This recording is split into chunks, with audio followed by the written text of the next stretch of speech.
அவர் முந்தி நம்மிடத்தில் அன்பு கூர்ந்தபடியினால் நாமும் அவரிடத்தில் அன்பு கூறுகிறோம் என்று சொல்லிவிட்டு, தேவனிடத்தில் அன்பு கூறுகிறேன் என்று ஒருவன் சொல்லியும் தன் சகோதரனை பகைத்தால் அவன் பொய்யன், தான் கண்ட சகோதரனிடத்தில் அன்பு கூறாமல் இருக்கிறவன் காணாத தேவனிடத்தில் எப்படி அன்பு கூறுவான் என்று சொல்லுகிற ஒரு வசனத்தை நாம் வாசிக்க முடியும். அப்படி என்றால் விசுவாச வாழ்க்கை என்பது பரிசுத்த ஆவியானவரால் நிரப்பப்பட்டிருக்கிற அனுபவம் என்பது காண்கிற எல்லா சகோதரனிடத்திலும் சகோதரியினிடத்திலும் நான் அன்பாய் வாழ வேண்டும் என்பதை குறித்து வசனம் மிக தெளிவாக கற்றுக் கொடுக்கிறது.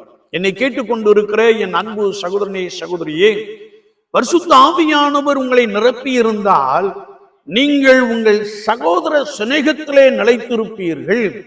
நீங்கள் சகோதர